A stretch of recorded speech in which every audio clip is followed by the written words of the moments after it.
സാധാരണ ഒരു സോംബി മൂവിയാണോ army of the dead? Snyder അങ്ങനെ ഒരു സിനിമ എടുക്കുന്നത് നിങ്ങൾക്ക് തോന്നുന്നുണ്ടോ? ഇനിയിപ്പോൾ നമ്മൾ എന്തെങ്കിലും വിട്ടുപോയതായിരിക്കുമോ?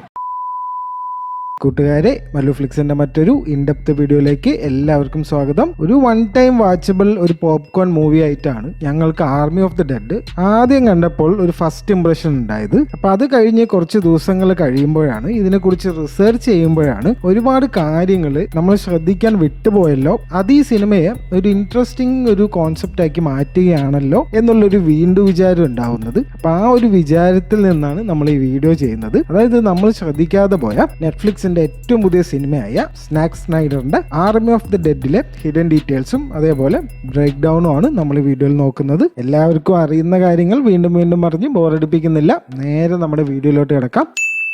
ആദ്യത്തെ ഡീറ്റെയിൽ സിനിമയുടെ ഒരു ആദ്യത്തെ സീനുമായിട്ട് ബന്ധപ്പെട്ടിട്ടുള്ളതാണ്. അതായത് ആ ഏരിയ 51 നിന്ന് ആ മിലിറ്ററിക്കാർ റിലീവ് ചെയ്യുന്നുണ്ടല്ലോ ഈ സോംബികളെയും കൊണ്ട്. ആ ഒരു സീനിൽ ഇങ്ങനെ ഒരു പെട്ടെന്ന് രണ്ടൊരു ലൈറ്റ് ഇങ്ങനെ പാസ് ചെയ്ത് പോകുന്നത് ആകാശത്ത് കാണാൻ പറ്റും. ഒരു UFO അല്ലെങ്കിൽ ഒരു ഏലിയൻ ഷിപ്പ് പാസ് ചെയ്ത് പോകുന്നത് പോലെയാണ് ഇതിവിടെ ബേസിക്കലി കാണിച്ചിരിക്കുന്നത്. ഏരിയ 51-ല് ഈ ഏലിയൻസും UFO ഒക്കെ ആണല്ലോ ശരിക്കും ഉള്ളത്. അപ്പോൾ ഇതിനൊരു ഫാൻ തിയറി, വലിയൊരു ഫാൻ തിയറി ഉണ്ട്. അപ്പൊ അത് നമുക്ക് നമ്മുടെ വീഡിയോന്റെ ഇടയ്ക്ക് സംസാരിക്കാം. കാരണം വേറൊരു ഡീറ്റെയിലും ആ ഒരു ഫാൻ തിയറിയായിട്ട് വലിയൊരു ബന്ധമുണ്ട്. ഈ ഒരു UFO ഇങ്ങനെ പറന്നു പോകുന്ന പോലത്തെ ആ ഒരു സീന് നിങ്ങൾ ശ്രദ്ധിച്ചിട്ടുണ്ടെങ്കിൽ അത് താഴെ കമന്റ് ചെയ്യൂ, നമുക്ക് നോക്കാം ആരൊക്കെ ഈ ഡീറ്റെയിൽ ശ്രദ്ധിച്ചിട്ടുണ്ട് എന്ന്. ഇനി അടുത്തൊരു കാര്യം, ഒരു മാർക്കറ്റിങ്ങിനെ കുറിച്ചാണ് സിനിമയുടെ. അതായത് എല്ലാവർക്കും ഇപ്പോൾ വേണ്ടത് ഒരു സിനിമാറ്റിക് യൂണിവേഴ്സ് ആണല്ലോ. നമ്മുടെ മാർവൽ ചെയ്ത പോലത്തെ ഒരു സിനിമാറ്റിക് യൂണിവേഴ്സ് ആണ് ഇപ്പോൾ ഹോളിവുഡിലെ ഈ പ്രൊഡക്ഷൻ കമ്പനീസും എയിം ചെയ്യുന്നത്. വാർണർ ബ്രോസും പാരമൗണ്ടും യൂണിവേഴ്സലും അങ്ങനത്തെ എല്ലാ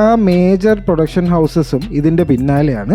പക്ഷെ അവരുടെ ഒരു പ്ലാൻസ് ഒക്കെ വലിയ പാളി പോകുന്നതാണ് നമ്മൾ ഇതുവരെ കണ്ടിട്ടുള്ളത്. അപ്പൊ അങ്ങനെ നെറ്റ്ഫ്ലിക്സ് നമ്മുടെ സ്നൈഡറിനെ കൊണ്ടുവരികയാണ് ഒരു യൂണിവേഴ്സ് ഉണ്ടാക്കാൻ വേണ്ടിയിട്ട്, ഒരു സോംബികളുടെ ഒരു സിനിമാറ്റിക് യൂണിവേഴ്സ്. അപ്പൊ അതിന്റെ ഒരു ഫസ്റ്റ് ഒരു ഇൻട്രൊഡക്ഷൻ ആയിട്ടാണ് ഈ ആർമി ഓഫ് ദി ഡെഡ് ഇവിടെ റിലീസ് ചെയ്തിരിക്കുന്നത് നെറ്റ്ഫ്ലിക്സ്. ഇനി ഒരുപാട് വലിയ വലിയ പ്ലാൻസ് ഒക്കെയാണ് സ്നൈഡർക്കും നെറ്റ്ഫ്ലിക്സിനും ഉള്ളത്. അപ്പൊ ഇനി നമ്മുടെ അടുത്ത ഹിഡൻ ഡീറ്റെയിൽ ഇതിനെ കുറിച്ച് തന്നെയാണ്. അതായത് ഇവരുടെ ഭാവി പ്ലാൻസ് എന്തൊക്കെയാണ്, എന്തൊക്കെ സീരീസുകളും സിനിമകളുമാണ് നമുക്ക് ഇനി പ്രതീക്ഷിക്കേണ്ടത്. 2 കൺഫേംഡ് പ്രൊജക്ട്സ് ആണ് ഉള്ളത്. ഓൾറെഡി ഷൂട്ടിംഗ് ഒക്കെ കംപ്ലീറ്റ് ആയ, റിലീസ് ഡേറ്റ് കാത്തു കിടക്കുന്ന 2 പ്രൊജക്ട്സ് ആണ് ആക്ച്വലി ഉള്ളത്. രണ്ടും ഒരു പ്രീക്വല് പോലെയാണ്. ഒന്ന് ഒരു ഒറിജിൻ സ്റ്റോറിയും ഒന്ന് ഒരു ക്യാരക്ടറിന്റെ ഒരു പ്രീക്വലും ആണ്. ആർമി ഓഫ് ദി ഡെഡിന്റെ ആ ഒരു ടൈം ലൈന് മുന്നേ സംഭവിച്ച കാര്യങ്ങളാണ് 2 പ്രൊജക്റ്റിലുള്ളത്. അതിൽ ആദ്യത്തേത് ഒരു സീരീസ് ആണ്, അതായത് ഒരു അഡൽട്ട് അനിമേറ്റഡ് സീരീസ് ആണ്. നമ്മുടെ റിക്ക് ആൻഡ് മോർട്ടി ഒക്കെ പോലത്തെ ഒരു അഡൽട്ട് അനിമേറ്റഡ് സീരീസ് ആണ്. അതുകൊണ്ട് തന്നെ ബ്ലഡും വയലൻസിനൊന്നും ഒരു പഞ്ഞും ഉണ്ടാവില്ല.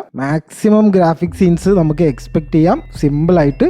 കാരണം സ്നൈഡർ ആണ് അതിന്റെ പിന്നിൽ, ഒരൊറ്റ കാരണം മതി. അപ്പൊ അതിന്റെ പേരാണ് army of the dead lost Vegas. ഇനി ഇവരുടെ സെക്കൻഡ് കംപ്ലീറ്റഡ് പ്രൊജക്ട് എന്താന്ന് വെച്ച് കഴിഞ്ഞാൽ ഈ ഡൈറ്റർ എന്ന് പറഞ്ഞിട്ടുള്ള ആ ഒരു ബാങ്ക് ഹൈസ്റ്റ് നടത്തുന്ന ആ ഒരു ക്യാരക്ടർ ഉണ്ടല്ലോ, ആ ക്യാരക്ടറിന്റെ ഒരു പ്രീക്വലാണ് ആർമി ഓഫ് ദ തീവ്സ് എന്നാണ് ആ പ്രൊജക്ടിന്റെ പേര്. അതൊരു സിനിമയാണ്. സോംബീസും ഹൈസ്റ്റും വളരെ ഒരു ആരും ഇതുവരെ ചെയ്യാത്തൊരു കാര്യമാണ്. ഒരു കുറച്ച് നല്ലൊരു എക്സ്പെക്ടേഷൻ അതിലുണ്ട്. ഈ ഒരു 2 പ്രൊജക്ട്സും കൂടെ നല്ലൊരു പ്രതികരണം കിട്ടിക്കഴിഞ്ഞാൽ ഇനി എന്ത് സംഭവിക്കുമെന്ന് നമ്മൾ പറഞ്ഞു തരണ്ടല്ലോ. പിന്നെ ഒരു സോംബികളുടെ ഒരു കളി തന്നെയായിരിക്കും. Zombie in New York, zombie in Los Angeles, അങ്ങനെ പറഞ്ഞ് ഇനി ഓരോരോ സിനിമകളായിട്ട് വരാനും സാധ്യതയുണ്ട്. എല്ലാം വരട്ടെ, നമുക്ക് അപ്പം നോക്കാം. ഇനി നമ്മുടെ അടുത്ത ഡീറ്റെയിൽ, നമ്മൾ ആദ്യം പറഞ്ഞ ഒരു ഫാൻ തിയറി ഉണ്ടല്ലോ, എന്താണ് ഈ UFO സൈറ്റിങ്സിന്റെ ആ ഒരു കാര്യം അവിടെ പറഞ്ഞത് എന്ന്. സംഭവം വളരെ ഈസിയാണ്. അതായത് 2 രീതിയിലുള്ള സോംബീസ് ഉണ്ടല്ലോ. ഒന്ന് ഈ ആൽഫാസ് എന്ന് വിളിക്കുന്ന സോംബീസും, രണ്ടാമത് ഈ ശരിക്കുള്ള സോംബീസും, സ്ലോ ആയിട്ടുള്ള സോംബീസും. അപ്പൊ ആക്ച്വലി ഈ ആൽഫാസ് എന്ന് പറയുന്ന ആൾക്കാർ സോംബീസ് അല്ല. സോംബികളുടെ ഒരു ഹാബിറ്റും അവർക്കില്ല. ഭയങ്കര ഫാസ്റ്റ് ആണ്. ഈ ഹ്യൂമൻസിന്റെ ആക്ഷൻസ് ഒക്കെ അവർക്ക് ബ്ലോക്ക് ചെയ്യാൻ പറ്റും. ഈ ചിന്തിക്കാനുള്ള ഒരു കഴിവുണ്ട്. അതേപോലെ വേറെ സോംബികളെയും ആൽഫാസിനൊക്കെ ലീഡ് ചെയ്യാനുള്ള ഒരു കഴിവുണ്ട്. പിന്നെ ആ ക്യൂന് പ്രസവിക്കാനായത് നമ്മൾ കണ്ടു ആ ഒരു സീനിൽ. ആ ഒരു മരിച്ച കുട്ടിനെയൊക്കെ കാണിക്കുന്നുണ്ട്. പിന്നെ ഇവരുടെ ഒക്കെ ഒരു ബ്ലഡ് ഒരു ബ്ലൂ കളർ ബ്ലഡും ആണ്. ഇത് എന്തിനെ സൂചിപ്പിക്കുന്നു എന്ന് വെച്ച് കഴിഞ്ഞാൽ ഒരു ഏലിയൻ ഒരു ടെക്നോളജിന്റെ ഒരു കൈവിട്ട് പോയ ഒരു കേസ് ആയിരിക്കണം. അങ്ങനെ ആയിരിക്കണം ആക്ച്വലി ഈ സോംബികൾ ഉണ്ടായത്. അതായത് ഒരു ഏലിയൻ ഷിപ്പ് വന്ന് അതിലുള്ള ഒരു ടെക്നോളജി ഇവർ ഈ ഏരിയ 51-ൽ നിന്ന് എക്സ്പെരിമെന്റ് ചെയ്യുമ്പോൾ അതിന്റെ ആ ഒരു ട്രാൻസ്പോർട്ടേഷനിൽ വന്ന ഒരു പാളിച്ച ഈ സോംബികളുടെ ഒരു അപ്പോക്കലിപ്സിന് വഴി തുറക്കുകയായിരുന്നു. അങ്ങനെ വേണമെങ്കിൽ നമുക്ക് ഒരു ഈസി ആയിട്ട് അസ്യൂം ചെയ്യാം. ഈ ഒരു ഫാൻ തിയറി കുറച്ചുകൂടെ ഒരു ലെജിറ്റ് ആണെന്ന് ഞങ്ങൾക്ക് തോന്നുന്നു. ഈ കാരണം ഈ ആൽഫാസ് എന്നുള്ളത് എന്തായാലും സോംബീസ് അല്ല. അപ്പൊ അവര് എന്തെങ്കിലും ഒരു ഏലിയൻസുമായിട്ട് എന്തെങ്കിലും ഒരു ബന്ധം ഉണ്ടാവണം. അതിനായിരിക്കണം അവിടെ ആദ്യം ആ UFOനെ ഇവിടെ കാണിച്ചതും. ഇനി ഇതിന്റെ സീക്വലായിരിക്കും മിക്കവാറും അതറിയാൻ പറ്റുക. നമുക്ക് കാത്തിരുന്ന് കണ്ടുപിടിക്കാം. ഇനി നമ്മൾ അടുത്ത ഡീറ്റെയിലും ഇപ്പൊ നമ്മൾ നേരത്തെ പറഞ്ഞ ഒരു ഫാൻ തിയറിനെ ഒന്ന് കൺഫേം ചെയ്യുന്ന ഒരു കാര്യമാണ്. ആദ്യം ആ ഒരു മിലിറ്ററി ട്രാൻസ്പോർട്ടേഷന്റെ ഒരു പാളിച്ച കാണിക്കുന്നുണ്ടല്ലോ. അങ്ങനെയാണല്ലോ ഈ സോംബീസ് രക്ഷപ്പെടുന്നത്. അപ്പൊ ആദ്യമായിട്ട് ഈ സോംബീസിനെ കാണിക്കുമ്പോൾ അവരുടെ ഈ കഴുത്തിൽ കിടക്കുന്ന ഈ ഒരു ഡോഗ് ടെയിൽസ് ഒന്ന് ശ്രദ്ധിക്കണം. ഡോഗ് ടെയിൽസ് എന്ന് വെച്ച് കഴിഞ്ഞാൽ ഈ US മിലിറ്ററിക്കാർ യൂസ് ചെയ്യുന്ന ഒരു മാലയാണ്. അതിൽ അവരുടെ നെയിമും അവരുടെ ഒരു റാങ്കും ആ ഒരു ഡീറ്റെയിൽസ് ഒക്കെ അതിലായിരിക്കും ഉണ്ടാവുക. ആ ഒരു ഡോഗ് ടെയിൽസ് നമുക്ക് കാണാം. അപ്പൊ ഇത് നമുക്ക് വ്യക്തമാക്കി തരുന്നത് എന്താന്ന് വെച്ച് കഴിഞ്ഞാൽ ഈ സോംബീസ് ആക്ച്വലി മിലിറ്ററി ഒഫീഷ്യൽസ് ആണ്. എന്തോ ഒരു എക്സ്പെരിമെന്റിന്റെ ഭാഗമായിട്ട് ഇവരെ എന്തോ ഒരു ടെക്നോളജിയിലേക്ക് എക്സ്പോസ് ചെയ്തപ്പോൾ ഇവര് സോംബീസ് ആയി മാറിയതായിരിക്കണം. അല്ലാതെ ഈ സോംബീസിന്റെ കഴുത്തിൽ ഡോഗ് ടെയിൽസ് വരേണ്ട ആവശ്യമില്ലല്ലോ. ഇത് ഒരു വല്ലാത്തൊരു പെർഫെക്റ്റ് ഡീറ്റെയിലിംഗ് ആയിട്ട് ഞങ്ങൾക്ക് തോന്നി. ആ ഒരു ബഹളത്തിന്റെ അടിയിൽ ഇത് ശ്രദ്ധിക്കാൻ വലിയ ബുദ്ധിമുട്ടാണ്. എന്നാലും ഈ സംഭവം കുറച്ചുകൂടെ വ്യക്തമായി വരികയാണ്. ഇനി അടുത്ത ഡീറ്റെയിൽ ഇവരെ വോൾട്ടിലേക്ക് എൻ്റർ ചെയ്യുമ്പോൾ ഒരു ഡീറ്റെയിലാണ്. ജസ്റ്റ് സം സ്നൈഡർ തിങ്സ് എന്ന് നമുക്ക് വേണമെങ്കിൽ പറയാം. അതായത് സ്നൈഡർ കട്ട് ഉണ്ടല്ലോ, ജസ്റ്റിസ് ലീഗിന്റെ സ്നൈഡർ കട്ട്, അതിന്റെ ഒരു ഫോട്ടോ എന്ന് പറഞ്ഞിട്ട് സ്നൈഡർ പണ്ടൊരു പോസ്റ്റ് ഇട്ടുണ്ടായിരുന്നു. ആ ഒരു സെയിം സംഭവം നമുക്ക് ഈ വോൾട്ടിൽ ഇവിടെ കാണാൻ പറ്റും. അതായത് സ്നൈഡർ കട്ട് ഈ ഒരു വോൾട്ടിൽ ഇരിക്കുന്നത് പോലെയാണ് ആക്ച്വലി ഇവിടെ കാണിച്ചിട്ടുള്ളത്. ഇതിന്റെ ഒരു കോമഡി എന്താന്ന് വെച്ച് കഴിഞ്ഞാൽ ഈ ഒരു സിനിമ ഷൂട്ട് ചെയ്യുമ്പോൾ ഈ ഒരു സ്നൈഡർ കട്ടിനെ കുറിച്ചും അത് എപ്പോൾ റിലീസ് ആവുന്നുള്ള കാര്യത്തിനെ കുറിച്ചൊന്നും ഒരു വ്യക്തതയില്ലായിരുന്നു. അപ്പൊ അതിന് മുന്നേ ആണ് ആക്ച്വലി ഇങ്ങനെ ഒരു കാര്യം സ്നൈഡർ ഇൻക്ലൂഡ് ചെയ്തത് ഈ ഒരു സിനിമയിൽ.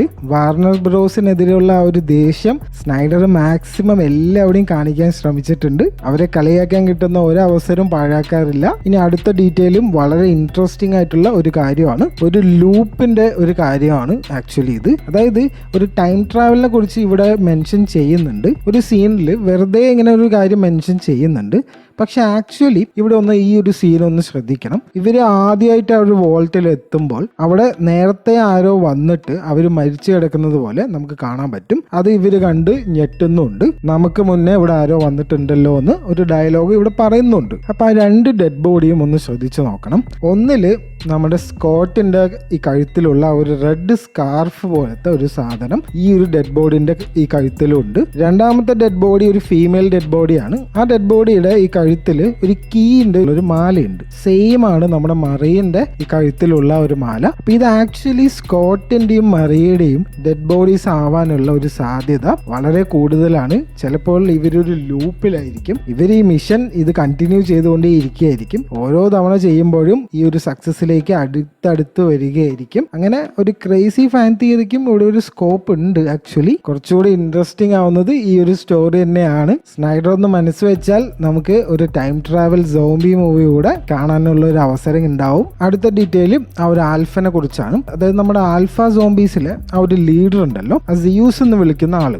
സിയൂസ് എന്ന് പറഞ്ഞാൽ നമുക്കറിയാം ഒരു ഗ്രീക്ക് ഗോഡാണ്. അപ്പൊ ആ ഗ്രീക്ക് ഗോഡ് താമസിക്കുന്ന സ്ഥലം അല്ലെങ്കിൽ അയാളുടെ ആ ഒരു പാലസ് എന്ന് പറയുന്നത് ഒളിമ്പസ് എന്നാണ് ഈ ഗ്രീക്ക് മിത്തോളജിയിൽ ആക്ച്വലി ആ സ്ഥലത്തിന്റെ പേര്. അപ്പൊ നമ്മുടെ സിനിമയിൽ നോക്കിക്കഴിഞ്ഞാൽ ഈ സിയൂസ് എന്ന ആള് വരുന്നത് ആ ഒരു ഒളിമ്പസ് എന്നുള്ള ലാസ് വേഗാസിലുള്ള ആ ഒരു കസിനോയിലേക്കാണ്. അപ്പൊ ശരിക്കുള്ള സിയൂസിന്റെ സ്ഥലത്തിന്റെ പേരും ഒളിമ്പസ്, ഇവിടത്തെ നമ്മുടെ സിയൂസിന്റെ സ്ഥലത്തിന്റെ പേരും ഒളിമ്പസ് ആണ്. ഒരു ഗ്രീക്ക് റെഫറൻസ് ആണ് ഇവിടെ ആക്ച്വലി യൂസ് ചെയ്തിരിക്കുന്നത്. ഇനി നമ്മുടെ അടുത്ത ഡീറ്റെയിൽ എന്താന്ന് വെച്ച് കഴിഞ്ഞാൽ നമ്മൾ ഇത് നേരത്തെ ഒരു ഷോർട്ട് വീഡിയോ ചെയ്തതാണ് യൂട്യൂബിൽ. സംഭവമൊന്നുമില്ല, ഇതിന്റെ VFX വർക്ക് ഈ സിനിമ ഇത്രത്തോളം ലേറ്റ് ആവാനുള്ള ഒരു മെയിൻ കാരണം എന്താന്ന് വെച്ച് കഴിഞ്ഞാൽ ആ ഹെലികോപ്റ്റർ പൈലറ്റ് ആയിട്ട് വരുന്ന ആ ഒരു ക്യാരക്ടർ ഉണ്ടല്ലോ, അത് ആക്ച്വലി ഒരു ക്രിസ് ഡെലിയ എന്ന് പറഞ്ഞിട്ടുള്ള ഒരു ആക്ടറിനെ ആയിരുന്നു, ഒരു കൊമീഡിയനായിരുന്നു ആദ്യം കാസ്റ്റ് ചെയ്തത്. അയാളെ വെച്ച് എല്ലാ സീൻസിന്റെയും ഷൂട്ടിങ്ങും അവസാനിപ്പിച്ചതാണ്. അത് കഴിഞ്ഞിട്ടാണ് ഈ അടുത്താണ് അയാൾക്ക് ഒരു സെക്ഷൽ അബ്യൂസിന്റെ ഒരു കേസ് വരികയും അയാളെ ഈ സിനിമയിൽ നിന്ന് മാറ്റുകയും ചെയ്തു. അപ്പൊ നമ്മളൊന്ന് സൂക്ഷിച്ചൊന്ന് നോക്കിക്കഴിഞ്ഞാൽ ഈ ഹെലികോപ്റ്റർ പൈലറ്റ് വരുന്ന എല്ലാ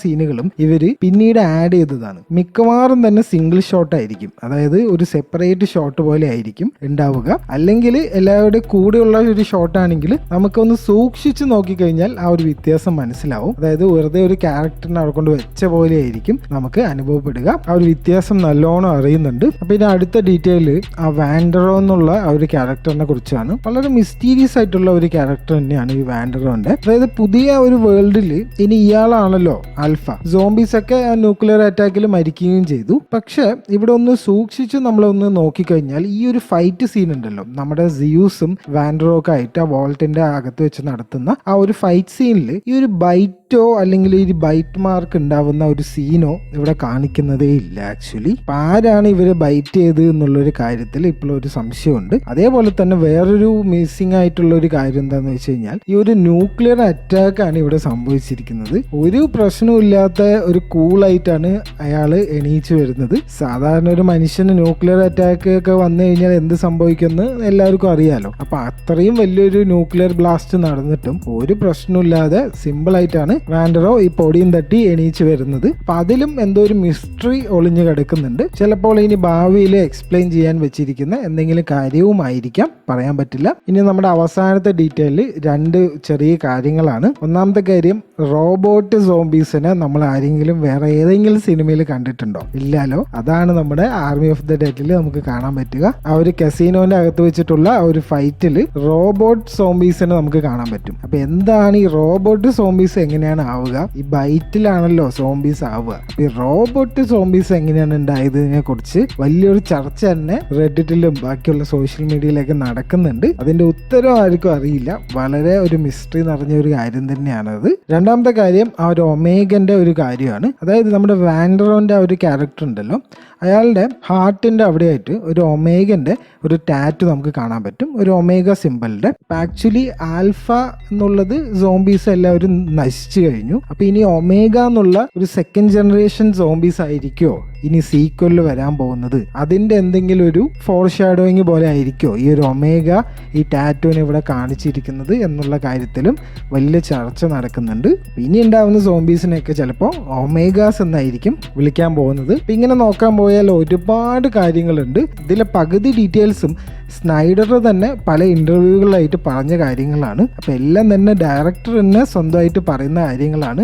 നമ്മൾ ഇതിൽ പുതിയതായിട്ട് ഉണ്ടാക്കേണ്ട ഒരു ആവശ്യമില്ല. സ്നൈഡർ തന്നെ എല്ലാ ഇന്റർവ്യൂവിലും കയറി എല്ലാ കാര്യങ്ങളും പറഞ്ഞു തരുന്നുണ്ട്. അപ്പൊ ഇനി എന്തെങ്കിലും ഇതേപോലെ ഡീറ്റെയിൽസ് നിങ്ങൾ കണ്ടുപിടിച്ചിട്ടുണ്ടോ? അവിടെയും ഇവിടെ ആയിട്ട് കുറെ മിസ്റ്റേക്സ് ഒക്കെ ഉണ്ട്. അപ്പൊ ഇതേപോലത്തെ വല്ല മിസ്റ്റേക്സ് നിങ്ങൾ കണ്ടുപിടിച്ചിട്ടുണ്ടോ? സിനിമ നിങ്ങൾക്ക് എങ്ങനെ അനുഭവപ്പെട്ടു എന്നുള്ള കാര്യമൊക്കെ അത് താഴെ കമന്റ് ചെയ്യൂ, നമുക്ക് നോക്കാം, അതിനെക്കുറിച്ച് സംസാരിക്കാം. അപ്പോൾ നമ്മുടെ വീഡിയോ ഇവിടെ അവസാനിക്കുകയാണ്. ഇനി ഇതേപോലെ നല്ലൊരു വീഡിയോ ആയിട്ട് വരാം. അപ്പോൾ ബൈ.